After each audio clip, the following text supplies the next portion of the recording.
سلام كريستوس نخلاتكم يخون أكل كرناعت عالم زلهم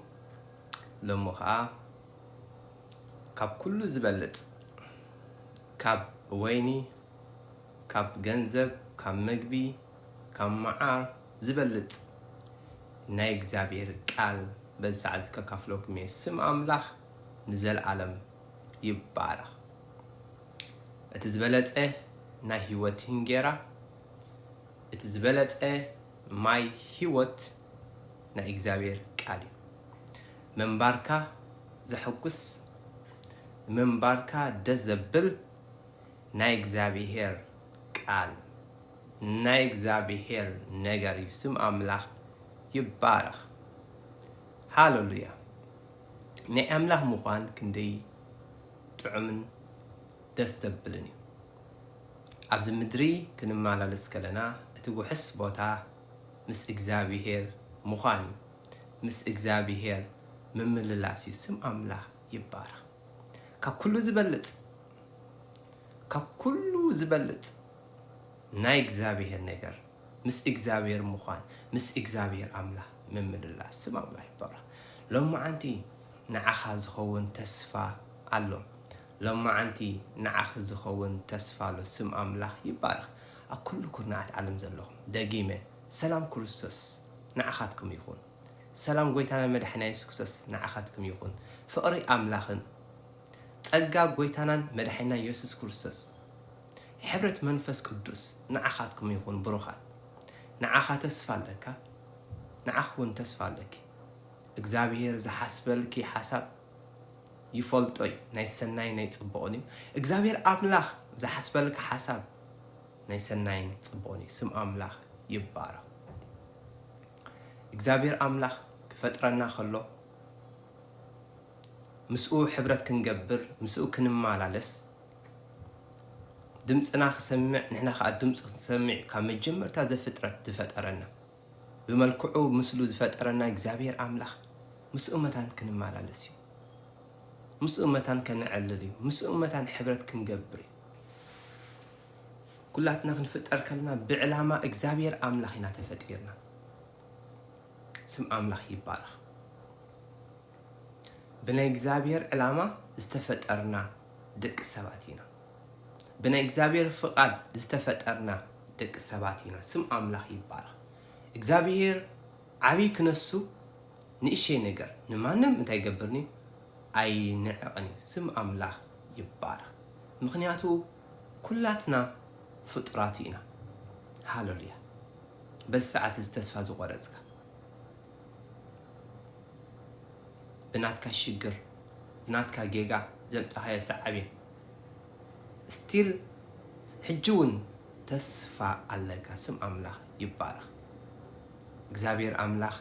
ناي إندجنا أملاح إجزابير أملاح تحلفو زلخا ودنا تحلفي زلخ من جديد ودنا يفلت إجزابير أملاح كاو كوتاكا كاو كوتاكي يدلي سم أملاح يبارخ لومي دمصو انت سميعخا إجزابير أملاح نعخا كدحنكا ككل حقاتكم كنصحاكا أمنن صادقني سم أملاح يبارخ هالوليا أبز مدرك نمالالس كلنا تي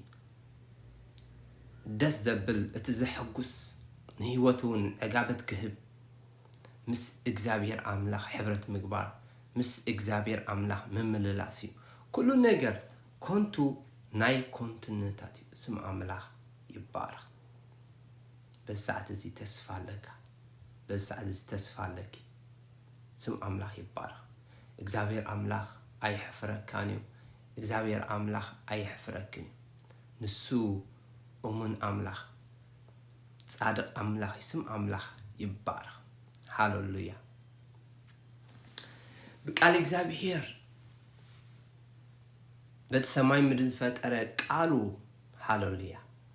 نا إجزابير حساب نا إجزابير فقاد بس عدسك كافلوك سم أملاح يبارخ هاللويا أباخمون تقالوا كم سرح أمينة بس عدسك كافلوك تسفى متان كخونكم برتع متان كخونكم حيل متان كخونكم ካብቲ ዘለኹሞ ክትትንስኡ ካብቲ ዘለኹሞ ክትነቕሑ ብዝተፈላለየ መንገዲ ተሓልፍ ትኸውን ኣብ ሽግር ክትህሉ ትኽእል ኣብ ሓጢአት ክትህሉ ትኽእል ኣብ ወልፊ ክትህሉ ትኽእል ብኣንጻር እውን ኣብ ወልፊ ክትህሉ ትኽእል ኣብ ሽግር ክትህሉ ትኽእል ኣብ መከራ ክትህሉ ትኽእል ሕጂ እውን ተስፋ ኣለኪ ሕጂ እውን ተስፋ ኣለካ ስም ኣምላኽ ይባረኽ ጽኒልካ ቃል እግዚአብሔር ተሰሚዕካዮ ሓሳባት እግዚአብሔር ኣብ ልዕሊኻ ሓሳባት እግዚአብሔር ኣብ ልዕሊኺ ፍቃድ እግዚአብሔር ኣብ ልዕሊኻ ፍቃድ እግዚአብሔር ኣብ ልዕሊኺ ጽኒልኪ ሎማ ኣንቲ ሕጂ እንተ ሰሚዕኻዮ ወይ እንተ ሰሚዕኻዮ ሃሌሉያ ካብቲ ዘለኻዮ ክትናገፍ ካብቲ ዘለኻዮ ክትናገፍ ስም ኣምላኽ ይባረኽ እግዚአብሔር ኣምላኽ ኣይሕፍርን እግዚአብሔር ኣምላኽ ከም ሰብ ኣይኮነን ኣይጣዓስን ኣይሕስን እግዚአብሔር ኣምላኽ ዝወሎ ዝዛረብ ኣምላኽ እግዚአብሔር ኣምላኽ ፍቕሪ ስም ኣምላኽ ይባረኽ ናይ ሎማ ኣንቲ ከም ትርእሲ ዘሎ እግዚአብሔር ኣምላኽ ዝሓስበልኩም ሓሳብ ሰናይ ሓንቲ መዓልቲ ስለይኹም ወይ ስለይኺ ስለይኻ ክፉእ ሓሲቡ ኣይፈልጥን ኩሉ ግዜ ኣብ ልዕሊኹም እግዚአብሔር ኣምላኽ ሰናይ ጽቡቕን እዩ ዝሓስበልኩም ፍቃዱ ኩሉ ግዜ ሰናይን ጽቡቕን ስም ኣምላኽ ይባረኽ ኣብ ቀዳማይ መልእኽቲ ጴጥሮስ ምዕራፍ 5 ካብ ጥቕሲ 5 ክሳብ 7 ከም ዝብል ቃል እግዚአብሔር ኣሎ ስም ኣምላኽ ይባረኽ ኣቱም መንእሰይ ከምኡ ነቶም ዝዓብይኹም ተገዝእዎም ኣምላኽ ንዕብያት ይመዓቶም ንትሕታት ግና ጸጋ ሂቦም እሞ ኩላኻትኩም ንሓድሕድኩም ምእንቲ ክትግዝኡ ትሕትና ተዓጠው ደጊም ብግዚኡ ንሱ ልዕል ምእንቲ ከብለኩም ኣብ ትሕትታ ጽንዕቲ ኢድ ኣምላኽ ትሕትበሉ ንሱ ይሓልየልኩም እሞ ንኩሉ ሓልየትኩም ኣብኡ ኣውድቕዎ ይብል ስም ኣምላኽ ይባረኽ እግዚአብሔር ኣምላኽ ስለ ህይወትካ ስለ ናብራኻ ስለ ቤተሰብካ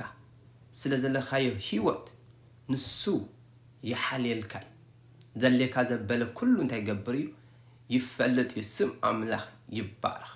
ስለዚ ንኩሉ ሓልየትካ ንኩሉ ዘሸግረካ ዘበለ እትደልዮ ዘበለ ኩሉ ሓልየትካ ናብ እግዚአብሔር ኣምላኽ ደርብዮ ንእግዚአብሔር ኣምላኽ ንገሮ ንሱ ስለ ዝሓልየልካ ንሱ ስለ ዝድንግጸልካ ስም ኣምላኽ ይባረኽ ከምኡ ይብል ኣሎ ብፍላይ ኣብ ጥቕሲ 6 እንተሪኢና 7 እንተሪኢና ንሱ ይሓልየልኩም እሞ ንኩሉ ሓልየትኩም ኣብኡ ኣውድቕዎ እንታይ እዩ ሓልየትካ እንታይ እዩ ሓልየትኪ ንኩሉ ሓልየትካ ንኩሉ ሓልየትኪ ናብ እግዚአብሔር ኣምላኽ እንታይ ግበሮ ኣውድቆሞ ንሱ በዓሉ ክሕልዎ ንሱ በዓሉ ክገብሮ ስም ኣምላኽ ይባረኽ ኣብ ዝተፈላለዩ ቦታ ስፍራ ክትህሉ ትኽእል ኢኻ ኣብ ድኻም ክትህሉ ትኽእል ኢኻ ኣብ ሓጢአት ክትህሉ ትኽእል ኢኻ እግዚአብሔር ኣምላኽ ከም ሰብ ኣይኮነን እግዚአብሔር ኣምላኽ ከም ሰብ ኣይኮነን እግዚአብሔር ኣምላኽ ነቲ ዝተናዓቐ ካብ ሓመድ ኣልዒል እንታይ ዝገብር እዩ ሰብ ዝገብር እዩ ንሓጢአትና እንታይ ዝገብር እዩ ዘጽድቕ እዩ ነቲ ሓደ ዝኾነ ናብ ስድራ ዘምጽእ ኣምላኽ እዩ ስም ኣምላኽ ይባረኽ ወላ እኳ ንእግዚአብሔር በድልካ ክትኾን ትኽእል ኢኻ ወላ እኳ ኣንጻር እግዚአብሔር ኣምላኽ ከይድካ ትኾን ትኽእል ኢኻ እግዚአብሔር ኣምላኽ ይፈልጥ እዩ እግዚአብሔር ኣምላኽ ንስኻ ደካማ ምዃንካ ኣነ እውን ኩሉ ሰብ ድኹም ምዃኑ ይፈልጥ እዩ ነገር ግን እግዚአብሔር ኣምላኽ ኣብቲ ዘለኻዮ መፅኡ እንታይ ዝገብር እዩ ክረዳእካ ዝኽእል ስልጣን ዘለዎ ሓይሊ ዘለዎ እዩ እንቲ ኻጣይ ንእግዚአብሔር ጠምት ንእግዚአብሔር ኣምላኽ ርድኣኒ ኢልክ ኣብቲ ዘለኻዮ ቦታ በቃ ብወልፊ ዲያ ተታሒዝካ ዘለኻ ብሽግር ዲያ ዘለኻ ኣብ ዝተፈላለዩ ቦታ ሃሉ እግዚአብሔር ኣምላኽ ስሙ ፀውዓዩ ንሱ ካብቲ ዘለኻዮ እንታይ ገብረካ እዩ ከድሕነካ እዩ ስም ኣምላኽ ይባረኽ ኣብ ትንቢት ኤርምያስ ምዕራፍ 29 እንተሪኢና ዝገርም ቃል ኣሎ ደቂ እስራኤል ብባቢሎናውያን ተማሪኾም ናብ ምድረ በዳ ክኸዱ ከለውስ እግዚአብሔር እንታይ ኢሎም ኣነ ዝሓስበልኩም ሓሳብ ይፈልጠ መፈጸምታ ዘለዎ መወዳእታ ዘለዎ እዩ ስም ኣምላኽ ይባረኽ 29 እንተሪኢና ባቢሎን እንታይ ገይሮሞም ንደቂ እስራኤል ማሪኾም ወሲዶሞም ግን እግዚአብሔር ኣምላኽ እንታይ ኢልዎም ኣነ ዝሓስበልኩም ሓሳብ ሰናይን ጽቡቕን እዚ ቃል ከምቡ በእሞ በዚ ሓሳብ እዚ ቃል እግዚአብሔር ከካፍለኩም የብሩኻ ስም አምላኽ ይባርኽ ኣብ ትንቢት ኤርምያስ ምዕራፍ 29 ተሪእና ካብ ጥቕሲ 8 ጀሚረ ከምቡ በስም አምላኽ ይባርኽ እንታይ ዝብል ኣሎ እግዚአብሔር ጎይታ ሰራዊት አምላኽ እስራኤል ከምዚ ይብል ኣሎ እቶም ኣብ ማእኸልኩም ዝነብሩ ነቢያትን ጠንቆልትን ብስሜኦም ሓሶት ዝንበልኩም ዘለዉ ኣነ ከዓ ኣይላእኩምን እሞ ብኣቶም ኣይትቀበሩ በት ሕልምኹምን ኣይትተኣመኑ ይብል እግዚአብሔር እግዚአብሔርስ ከምዚ ይብል ኣሎ ንባቢሎን 7 ዓመት ምስ መልኣ ክዝክረኩም እየ ናብዛ ስፍራ እዚኣ ከም እትምለሱ ገይረ ነቲ ፅቡቅ ቃለይ ክፍፅመልኩም እየ ኣነ ዝሓስበልኩም ዘለኹ ሓሳብ እፈልጠ መፈፀምታን ተስፋን ክህበኩምሲ ሓሳብ ድሓን እምበር ናይ ክፉእ ኣይኮነን ይብል እግዚአብሔር ክትፅውዑኒ መፂኹም ድማ ክትልምኑኒ ኢኹሞ ክሰምዓኩም እየ ብምሉእ ልብኹም እንተደለኹም ክደልዩኒ ክትረኽቡኒ ኢኹም ክርከበልኩም ንምምራኩም ክመልሶም ካብ ኩሎም እቶም ናባትቶም ዝሰገውኩኹም ህዝብታትን ስፍራታትን ድማ ክእክበኩም እየ ናብቲ ካብኡ ዘማረኹኹም ስፍራ እውን ክመልሰኩም እየ ይብል እግዚአብሔር አምላኽ ስም አምላኽ ይባረኽ ደቂ እስራኤል ባቢሎን እንታይ ገይሮምን ንደቂ እስራኤል ማሪኾም ናብ ባቢሎን ምስ ወሰድዎም እግዚአብሔር አምላኽ ብነቢ ኤርምያስ ገይሩ ንደቂ እስራኤል ዝሃቦም መልእኽቲ እዩ እንታይ ብሎም ኣሎ ኣነ ዝሓስበልኩም ናብ ምርኮ እዮም ዝኸዱ ዘለዉ ተማሪኾም ናብ ካልእ ሃገር እዮም ዝኸዱ ዘለዉ ናብ ካልእ ቋንቋ ዘይስማዕ ዓዲ እዮም ዝኸዱ ዘለዉ እግዚአብሔር አምላኽ እንታይ ኢልዎም ኣነ እንታይ ክገብረኩም እየ ምሳኹም ክኸውን እየ ካብቲ ዘለኹም እውን ናብ ዓድኹም ናብ እስራኤል እንታይ ክገብረኩም እየ ክመልሰኩም እየ ኣነ ዝሓስበልኩም ሓሳብ ሲልዎም ዝገርምኩም ቃል ኣነ ዝሓስበልኩም ዘለኹ ሓሳብ እፈልጠ መፈፀምታን ተስፋን ክህበኩምሲ ሓሳብ ድሓን እምበር ናይ ክፉእ ኣይኮነን ይብል ስም አምላኽ ይባረኽ እዚኦም ሰባት ኣብ ምርኮ እዮም ዘለዉ ተማሪኾም ከለውስ እግዚአብሔር አምላኽ ኢሎም ኣነ ዝሓስበልኩም ዘለኹ ሓሳብሲ ይፈልጠ ኣነ ዝሓስበልኩም ዘለኹ ሓሳብ ናይ ሰናይ ዝኾነ ሓሳብ እዩ ናይ ፅቡቅ ዝኾነ ሓሳብ እዩ እንታይ ዝገበልኩም ዘለኹ ዝሓስበልኩም ዘለኹ ኢሉ ስም አምላኽ ይባረኽ ደቂ እስራኤል ብሰንኪ ሓጢኣቶም ብሰንኪ በደሎም ብሰንኪ ክፍኣቶም እዮም ተማሪኾም ናብ ካልእ ሃገር ከይዶም ስለ ዝበደሉ እዮም ሓጢኣት ስለ ዝገበሩ እዮም ንኣምላኽ ስለ ምስማዕ ስለ ዝኣበይዎ ስለ ዘይተኣዘዝዎ እዮም ተማሪኾም ናብ ኩሉ ዓለም እንታይ ኮይኖም ተበቲኖም ይብለና ናይ እግዚአብሔር ቃል ነገር ግን እግዚአብሔር አምላኽ ብድኻምና ኣይፈርደናን እዩ እግዚአብሔር አምላኽ ብስንፍናና ኣይፈርደናን እዩ እግዚአብሔር አምላኽ ብሓጢኣትና ኣይፈርደናን እዩ እግዚአብሔር አምላኽ ከም ሰብ ኣይኮነን ዕድል ይህበና እዩ ናይ እንደገና አምላኽ ስለ ዝኾነ ንኽንምለስ ዕድል ይህበና እዩ ስለዚ እግዚአብሔር እንታይ ይብል በቃ እንተደለኹም ንሲ ክትረኽቡኒ ኢኹም ኣነ ከዓ ናብ ስፍራኹም ናብ ቦታኹም እንታገብረኩም እየ ክመልሰኩም እየ ኢልዎም ስም አምላኽ ይባረኽ እግዚአብሔር ፍቕሪ እግዚአብሔር ትዕግስተኛ አምላኽ እግዚአብሔር ንዓና ብዛዕባና ክሓስብ ከሎ ኣባና ክፉእ ነገር የብሉን ንምንታይ ዳ ፈጢርና ትብሉ ሕዋተይ ብመልክዑ ብምስሉ ፈጢርና ንምንታይ ኣብዚ ምድሪ ምፅኢና ኢልኩም ተሓስቡ እግዚአብሔር አምላኽ መደቡ ዕላምኡ እንታይ ነይሩ ንዕኡ እንኽብር ወለዶ ንዕኡ እንዝምር ወለዶ በቃ ንኽብሩ ኢና ተፈጢርና ንዕላሙ ኢና ተፈጢርና ነገር ግን ብሰንኪ ሓጢኣትና ብሰንኪ ክፍኣትና እንታይ ኮይና ካብ እግዚአብሔር አምላኽ ዓሊና ካብ እግዚአብሔር አምላኽ እንታይ ኮይና ጠፊእና ልክዕ ደቂ እስራኤል እንታይ ገይሮም ብሰንኪ በደሎምን ሓጢኣቶምን ናብ ምርኮ ኸይዶም እግዚአብሔር ዝሓስበሎም ሓሳብ ሰናይ ነይሩ ደቂ እስራኤል ክሓርዮም ከሎ ክፅውዖም ከሎሲ እንታይ እዩ ኮይኑ ፀዊዕዎ በቃ ንዕኡ ዝኾኑ ንዕኡ መታን ከኽብሩ ንእግዚአብሔር መታን ከመስግኑ ንእግዚአብሔር መታን ከምልኹ ኢሉ ዝሓርዮም ህዝቢ እዮም ነገር ግን ክዓልዉ ከለዉ ንርኢ ነገር ግን አንጻር እግዚአብሔር አምላኽ ክኸዱ ከለዉ ንርኢ እግዚአብሔር አምላኽ ግን ከም ሰብ ስለ ዘይኮነ ስለ ዘይጣዕስ ኢልዎም ኣነ ዝሓስበልኩም ሓሳብ ሰናይ መፈፀምታን መወዳእታን ዘለዎ እዩ ስለዚ ፀውዑኒ ድሎይኒ ኣነ ከዓ ክርከበልኩም እየ ናብ ሃገርኩም ከዓ እንታይ ገብረ ክመልሰኩም እየ ምርኮኹም ኩሉ እንታይ ገብረ ክመልሰ ኢሉ ስም አምላኽ ይባረኽ ሃሌሉያ በዚ ሰዓት እዚ ብዝተፈላለየ ነገር ንሕና ሰባት ስለ ዝኾንና ክንደክም ንኽእል ኢና ሓጢኣት ክንሰርሕ ንኽእል ኢና ብሰንኪ በደልና እውን أبزي تدلي نجر أتينا هنكون خلينا بولفون تتحيزنا نكون خلينا أبتشينك أتن depression كنهلون خلينا أبتفعل على مني كوتس عني بقى كابز اللوخو أنس مني كوتس عني نبل نخون بالساعة زي إجزابير أملاكن بز الساعة زي كوتس أكا يدلل إجزابير أملاك كابا خاز دليو وإجزابير أملاك ردعني وإجزابير أملاك كابز اللوخو عزقت أوتس عني إلنا ناب إجزابير أملاك كنا قوي ناب إجزابير أملاك كنت أمتي دلينا يا حوادي ستيل تسفى لك حجون جينا تسفى لك تسفى هاي تقرأت تسفى تقرأت كلها ناب إجزابير أملاك تأمت نسو نتسفاها كحدوسي كتدكم كلها ناب إجزابير أملاك تأمت نإجزابير أملاك تسوعيو نسو كبرت عكاي سم أملاك يبارك هاللويا إجزابير أملاك يحلل كايو إجزابير أملاك يحلل كيو اتأبا خازلوو فقري مجلسي يولن مودعتا يولن نا إجزابير أملاك فقري أبا خازلوو مع أني زبحال يولن نسي فتيركا نسي استنفاس جيرو فتيركا أفيلو تنفاس زلكا هياو نفس زجبره إجزابير أملاك نخونتو أيكونن فتيركا نخونتو أيكونن كاتسوبيكا إجزابير أملاك يدليكاي مسوك تمالالس أبز مدرزي نعخا تسفاخ وانا كازغل حيلي يلن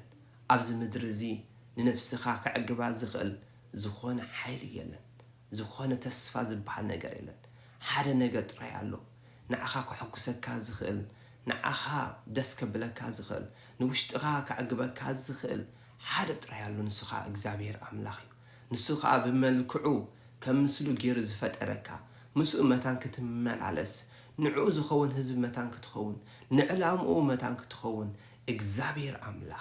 فتيركا سلازي إجزابير أملاك زحسبلك حسب كل جزي سنايو نجرجن تصوعيو ما نسو كمل السلكايو نسو ومن صادقن إيو إجزابير أملاك أبا خازلو فقري ما فصمتا يقولون ما ودعتا يقولون حلوليا كم تقديم زنبوك لكم تحيلو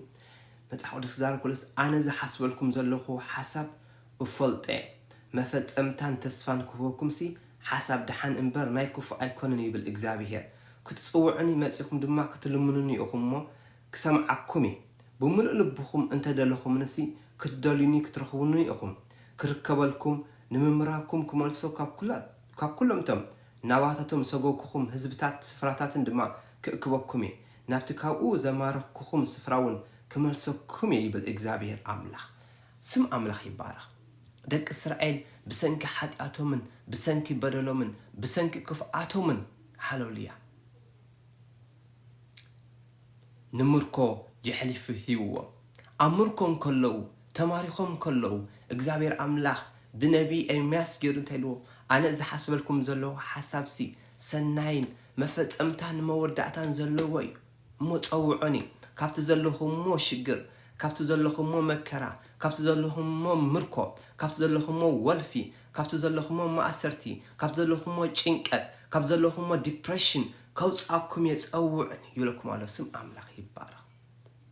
نإجزابي تتصوع نفسي كندي سنة سم أملاك يبارك هالوليا نإجزابي تتصوع سم أملاك يبارك كم أملاكنا زبالة يلن كم يسوسنا زبالة يلن سم أملاك يبارك كم أملاكنا زبالة نقص يلن أبز مدرسي سم أملاك يبارك إجزابير أملاك كل جزء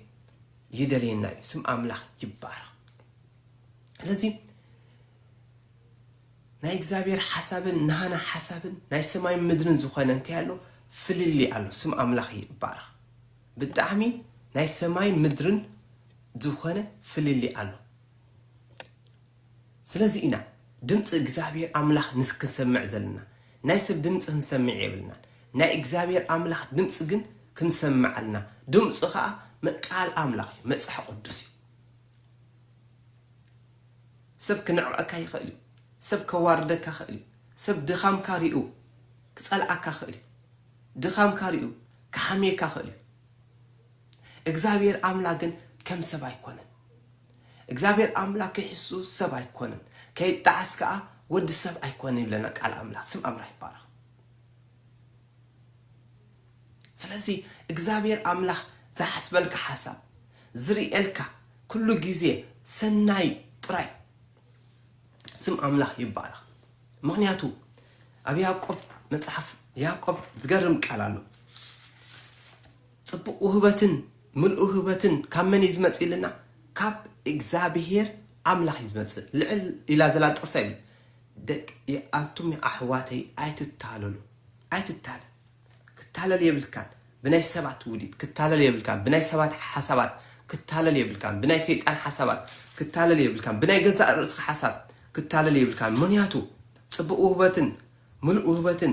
ካብ እግዚአብሔር አምላኽ እዩ ተዝኸውን ዝመጽእ ሃሌሉያ ስም አምላኽ ይባረክ ክንደይዳ ምስ እግዚአብሔር መውዓል ምስ ቃሉ መውዓል ካብ ዝበለጸ እንታያሎ ዳዊት ታይሉ ካብ ወርቅን ብሩርን ወይ ከዓ ካብቲ ብወይኒ ወይ ብዝበልዕዎ ብሰትይዎ ዝሕጎስዎሲ ካብኡ ኣብሊፅካ እንታይ ገበርካ ኣብ ልበይ ሓጎስ ኣንበርካ ስም አምላኽ ይባረክ ስለዚ ኣብ ያዕቆብ እንታይ ይብለና ኣሎ ኣይትታለሉ ኣይትታለል ሓወይ ኣይትታለል ሓፍተይ ስም አምላኽ ይባረክ እንታይ ዝብል ቃል ኣሎ ከም በልኩም ስም አምላኽ ይባረክ ሃሌሉያ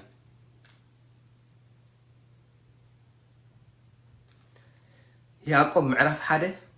ጥቕሲ 16 17 እንታይ ዝብል ኣሎ መሲልኩም ኣሕዋተይ ከም በልኩም ኣቱም ፍቑራት ኣሕዋተይ ኣይትሰሓቱ ወይ ከዓ ኣይትታለሉ ኣይትሰሓቱ ኣይትታለሉ ይብል ጽቡቕ ውህበትን ምሉእ ውህበትን ካብ ላዕሊ እዩ ካብቲ ለውጢ ወይስ ምምልላስ ጽላሎት ዘይብሉ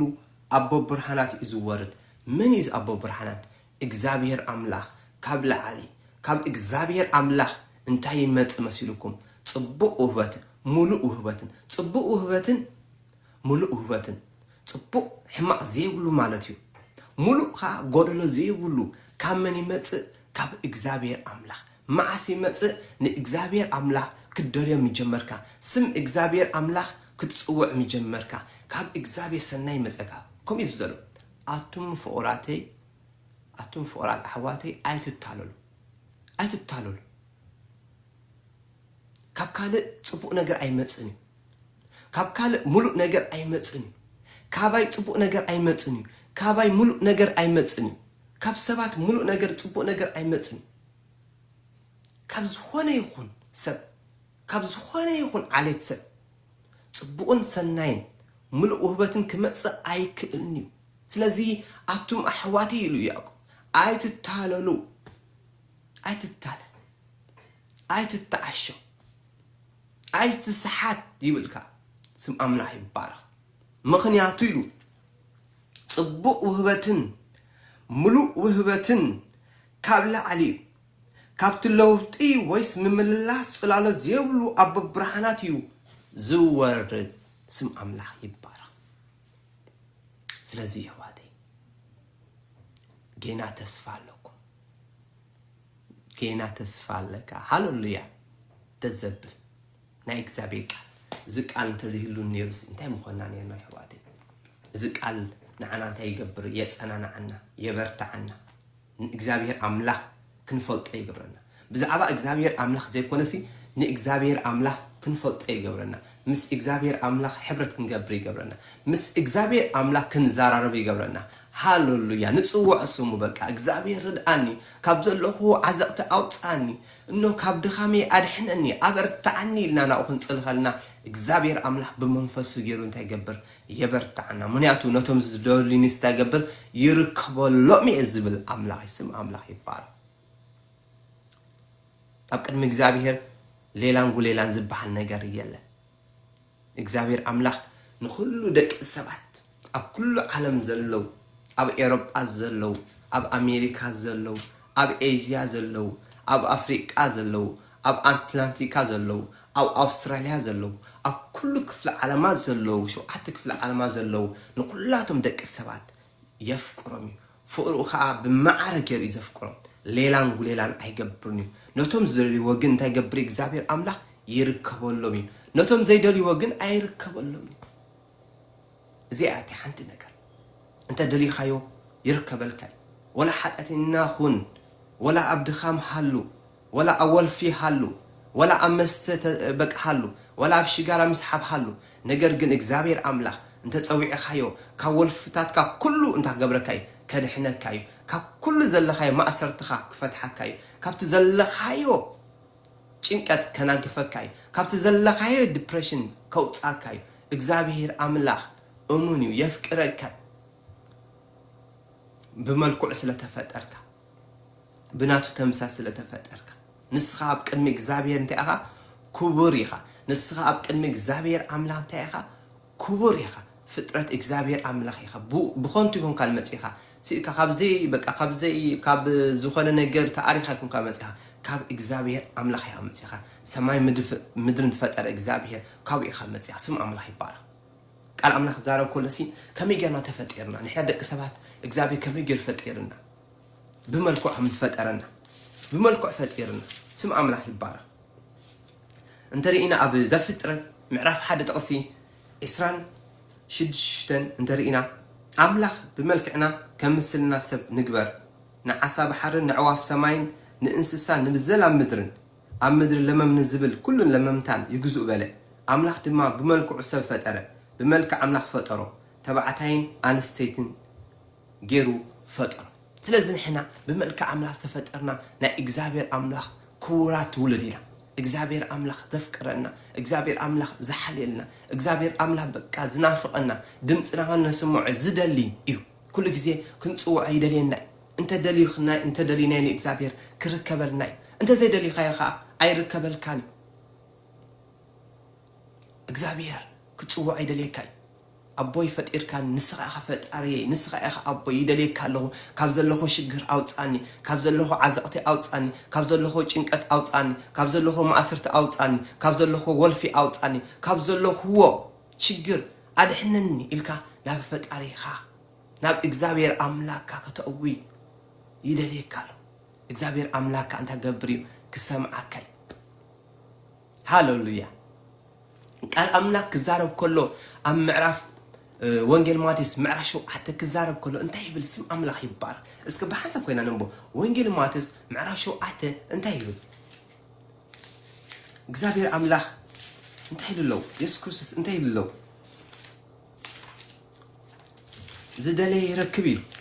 زكحكو خا انت جبر يخفوتو لي اسم أملاح يبار እግዚአብሔር أملاح بود يسوع كريستوس غيركا كحكي خايت فلدو حالو لي اسم أملاح يبار ስለዚህ ወንጌል ማቴዎስ ምዕራፍ 7 ካብ ጥቕሲ 7 እንተሪእና እንታይ ይብል ዝለመነ ኩሉ ይቅበል ዝደለየ ድማ ይረክብ ማዕጾ ኳሕኳሕ ንዘበለውን ይኽፈተሉ እሞ ለምኑ ይወሃበኩም ድለዩ ትረኽቡ ማዕጾ ኳሕኳሕ ብሉ ይኽፈተልኩም ስም ኣምላኽ ይባረኽ እግዚአብሔር ኣምላኽ ንኹላትና ብማዕረግ ገይሩ የፍቅረና እዩ እግዚአብሔር ኣምላኽ ንኹሉ ዓለም ብማዕረግ ገይሩ ይፈትወና ግን እግዚአብሔር ኣምላኽ ንመን ይርከበሎም እንተልና ነቶም ዝጽውዕዎ ጥራይ ዝርከበሎም እንድሕ ዘይጸውዕኻዮ ንእግዚአብሔር እንድሕ ዘይደሊኻዮ ንእግዚአብሔር ኣምላኽ ክርከበልካ ኣይክእልኒ ብቃል ኣምላኽ መሰረት በዚ መጽሓፍ ቅዱስ ኣብ ወንጌል ማቴዎስ እንተሪእና እንታይ ኢሉ ዝደለየንስ እንታይ ክርከበሉ زكحكو حانتا يخفتو لي معط قديمنا زرعني خا تصوع نمو كمل السلكاي سم أملاح يبارك سلازي يا واتي جينا تسفى عليك جينا تسفى عليك أبزح لك حالو أبستفى علي ولفك تولو التغليخ ولا حماق جيرك حماق نجرات جيرك تخون تغليخ እግዚአብሔር أملاكنا كل حقاتك كنصحك نسو أمون صادقني نسخات راين تكبرو تصوعي سم أملاح يبارك إجزابير أملاح يحلل كاي نقوله حليتك ناب إجزابير أملاح تكبرو دربيه سم أملاح يبارك سلا سدرا خاريو سلا جزار أس خاريو سلا هيوت كاريو سلا دك خاريو سلا نابرا خاريو سلا حدار كاريو إجزابير أملاح يحلل كاي نقوله حليتك ها نإجزابير أملاح حبو أركبو نسو من قديك فترة الكاي إجزابير أملاح ومن نتعدقني إجزابير أملاح ومن نتعدقني نسو يفتيرنا نسو يسرحنا اندقنا خسرحنا اندقنا كفترنا زخيل حيل اللو تسم أملاح يبارك أبز مدري ولا حاجة تسفى زبح نقر يلا أبز مدري ولا حاجة تسفى زبح نقر يلا كاب جنزب تسفى تركباي تغنيها كاب حفتي تسفى تركباي تغنيها كاب سبعي سبيتي تسفى تركباي تغنيها كاب ولد كاب قلعة تسفى تركباي تغنيها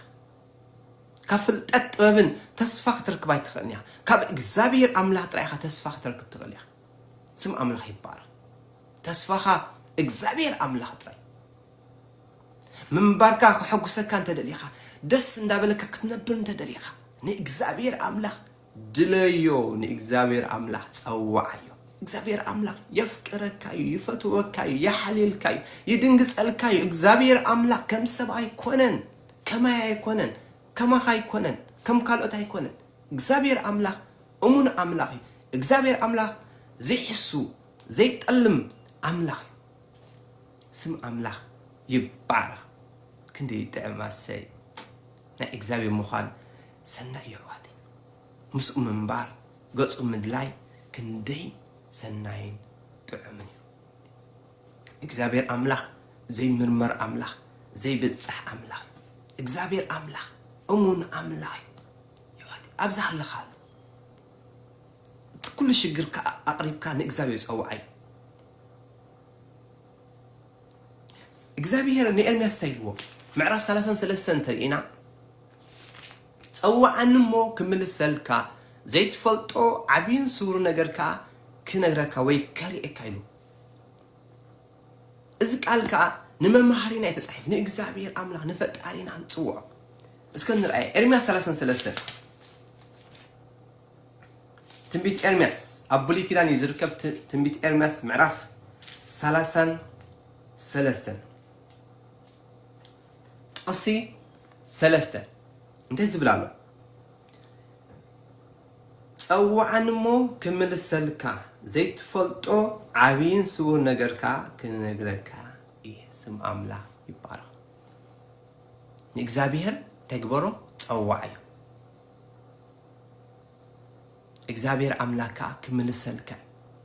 إجزابير أملاك تصوعني كمل السلكا انتي لكا إجزابير أملاك انت تصوي أخايو كمل السلكايو منياتو إجزابير أملاك حقي إززار أي حسوني هاللويا سم أملاك يبارك سلازي لو ما أنتي جينا تسفى لك تسفى تقول تنسى جينا تسفى لكي ولا نقر كاستبالا شو يقول حجون تسفى لك سم أملاح يبارك مغنياتو إجزابير أملاح نقرات كلوت زغل حيل اللو إجزابير أملاح نقرات كغير زغل سلطان اللو إجزابير أملاح زبالو يخوني قال أملاح كابز حلف سماي مدن كحلف يقال إجزابير أملاح كوي فقير ونزو كله نروي أزلنا بز مدري نو كواخبت سماي رأي نصحي نورحي نبلايننتات كلاتن نزب أبز مدر زلو انسساتات أب بحر زلو نمايات نزب اللع مقبتات انسسات زداقم انسسا زبيت كل زفتر مني إجزابير أملاح نعانا زفتر إجزابير أملاح كل نجا زدري زجبر إجزابير أملاح ندك إسرائيل نمدر بحر إيرترا أكلتم مقيلو بما أخل بحر إيرترا أنت زجبره زساجر إجزابير أملاح ድልየቱ ዝገብር ኣምላኽ ነገርካ ተባላሽው እግዚአብሔር ኣምላኽ ክዕርዮ ይኽእል ነገርካ ሞይቱ ኮይኑ ተሰማዓካ እግዚአብሔር ኣምላኽ ህይወት ክዘርእ ዝኽእል ኣልዓዛርሲ ኣብ መቃብር 4 መዓልቲ ገይሩ መይቱ 4 መዓልቲ ገይሩ ነገር ግን ኢየሱስ ክርስቶስ ካብ ሙታን ተገይሩ ኣተንሲኡ ነገርካ እውን ዝሞተኳ እንተ መሰለ ነገርካ እውን ዝተባላሸወ እንተ መሰለ እግዚአብሔር ኣምላኽ ግና ንነገርካ ነቲ ዝሞተ ህያው ክገብር ዝኽእል ስልጣን ኣለዎ ንዝተባላሸወ ነገርካ ክዕርዮ ዝኽእል ሓይሊ ኣለዎ ካባኻ ዝደልዮ እግዚአብሔር ኣምላኽ ወጎይታ ርድኣኒ ወእግዚአብሔር ኣምላኽ ይደልየካ ኣለኹ ኣድሕነኒ ካብ ዘለኹ ዓዘቕቲ ካብ ዘለኹ ሽግር ካብ ዘለኹ ጭንቀት ካብ ዘለኹ ወልፍታ ናይ በቃ ኣድሕነኒ ኣናግፈኒ ኢልካ ፀዋዓዮሞ እግዚአብሔር ኣምላኽ አንታ ገብረካዩ ክምልሰልካዩ ስም ኣምላኽ ይባረክ እግዚአብሔር ኣምላኽካ ፍለጦ እግዚአብሔር ኣምላኽ ኣይሕፍረታን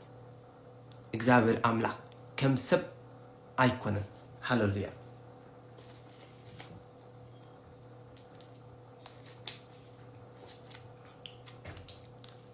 ኣብዚ ምድሪ ክንመላለስ ከለና ኣሕዋተይ ንምንታይ ዕላማ ንመላለስ ኣለና ወይ ንምንታይ ተፈጢርና ኣብዚ ምድሪ እኮ ተፈጠርና ሲና ኮይና ተፈጢርና እግዚአብሔር ክፈጥረና ከለኮ ንዕኡ ንዕላሙ ህዝቢ መታን ክንከውን ምስኡ ክንመላለስ ምስኡ ክንዛራረብ ከም ኣቦን ውሉድን ይኮተ ዓላማ ነገር ግን ብሰንኪ ሓጢአት ኣዳም እዚ ኩሉ ንሪኦ ዘለና ኣብ ሽግር ወዲቕና እንደገና ግን እግዚአብሔር ኣምላኽ ናይ እንደገና ኣምላኽ ስለ ዝኾነ ስለዚ በቃ ዝሓልየልና ስለ ዘፍቅረና ግን ነቲ ሓደ ወዲ ኢየሱስ ክርስቶስ ልኢኹ እንታይ ገይሩ እቲ ዝነበረ ዝምድናና እቲ ዝነበረ ጽቡቕ ምስ እግዚአብሔር ዝነበረና ሕብረት ንዑ ክመልሶ መታን ነቲ ሓደ ወዲ ኢየሱስ ክርስቶስ ናብዚ ምድሪ ልኢኹ ኢየሱስ ክርስቶስ ከዓ ኣምላኽ ኩነሱ ከም ሰብ ኮይኑ ኣብዚ ምድሪ ፀምአ ይብለና ወላ እኳ እታ ፅዋቕ ክሰትያ ከማን ከቢዳቶ እንታይ ኢሉ ኣቦ ኢልዎ በቃ ኢየሱስ ክርስቶስ ክፅሊ ከሎ ካብ ርእሱ በቃ ደም እንዳፈሰሰ ማለት እዩ ኣቦ ኢልዎ በቃ ፍቓድካ እንተኮይኑስ እዛ ፅዋቕ እዚኣስ ካባይ ኣልዕላ ኢሉ ሰለስተ ግዜ ፀልዩ ድሕሪኡ ፍቓድካ እምበር ፍቓደይ ኣይኹን ንምንታይ እዩ በቃ ክስቀል ኣይደለየን ክመውት ኣይደለየን ነገር ግን ነቲ ኣብ ቅድሚኡ ዘሎ ሓጎስ ክብል ንዓይ ንዓኹም ክብል ንሕና መታን ክንድሕን ካብቲ ዝመፅእ ቁጣዓ ካብቲ ዝመፅእ ሲኦል መታን ክንድሕን ኢሉ ኢየሱስ ክርስቶስ እንታይ ገይሩ በቃ ፍቓድ ኣቦ ክሳብ ሞት ተኣዘዘ ይብለና ክሳብ ሞት ኢየሱስ ክርስቶስ ተኣዚዙ ሃሌሉያ ንሰይጣን እንታይ ገይርዎ ስዒርዎ ንሰይጣን እንታይ ገይርዎ ጨፍሊቕዎ ብናይ ክርስቶስ ምድሓን ብናይ ክርስቶስ ሞትን ትንሳኤን ንሕና ህይወት ረኺብና ህይወትና ክትሕጎስ ጀሚራ ንኢየሱስ ደለይዎ ንኢየሱስ ተቐበልዎ ከም ናይ ግል መድሓኒኦም ጎይቶኦምን እንታይ ኮይኑ ማለት እዩ ህይወት ረኺቦም ሰላም ረኺቦም ዕረፍቲ ረኺቦም ሓጎስ ረኺቦም ምንባሮም ደስ ኢልዎም ዕጋበት ናይ ህይወት ረኺቦም ካብ ክንደይ ማእሰርቲ ተፈቲሖም ካብ ክንደይ ወልፍታት ተፈቲሖም ካብ ክንደይ ጭንቀት ተፈቲሖም ካብ ክንደይ ናይ ሰይጣን ማእሰርቲ ኮይኖም ተፈቲሖም እቶም ንኢየሱስ ክርስቶስ ዝደለይዎ እቶም ንኢየሱስ ክርስቶስ ዝተቐበልዎ ስም ኣምላኽ ይባረኽ ኣነ ሓደ ካብኣቶም ስም ኣምላኽ ይባረኽ ሃሌሉያ ስለዚ መልእኽተይ እግዚአብሔር ኣምላኽ ዝሓስበልኩም ሓሳብ ኩሉ ግዜ ሰናይን ጽቡቕን መፈጸምታን መወዳእታን ዘለዎ እዩ መጀመርታ ኣለዎ መፈጸምታ ኣለዎ መጀመርታኻ ጽቡቕ ዝገብር ኣምላኽ መወዳእታኻ እውን ጽቡቕ ዝገብር ኣምላኽ ክትነብር ከለኻ ኣብ ህይወት ደስ ይልካ ውሕስና ተሰሚዕካ እትነብረሉ ጉዕዞ እዩ ምስ እግዚአብሔር ኣምላኽ ተሰማሚዕካ ምንባር ማለት ስም ኣምላኽ ይባረኽ ሃሌሉያ ክንደይ ደስ ዘብል እዩ ኣሕዋተይ ናይ እግዚአብሔር ነገር ቃሉ ክንደይ ደስ ዘብል እዩ ዳዊት እንታይ ኢሉ ዘሚሩ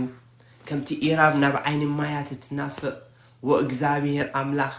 ነፍሰይ ትናፍቐካላ ነፍሰይ ትጸምኣካላ ኢሉ ካብቶም እኽሎምን ወይኖምን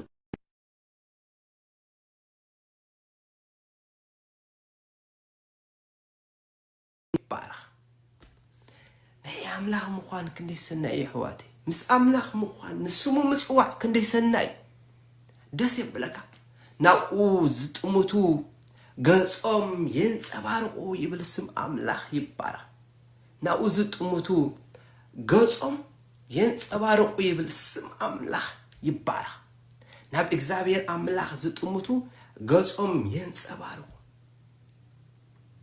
ኮቶውን ኣይጎሎምን ይብል ናይ እግዚአብሔር ቃል ስም ኣምላኽ ይባረኽ ስለዚህ እግዚአብሔር ኣምላኽ معرك ندي كم زفكرنا معرك ندي كم زفتونا أنت نفلت نيرنا واو إذن نبرز لنا هيوت مثل عنا نيرو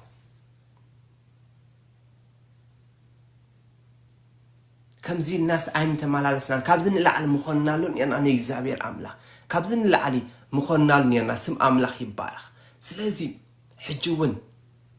تسفى عليك حجون تسفى عليك سم أملاح يبارخ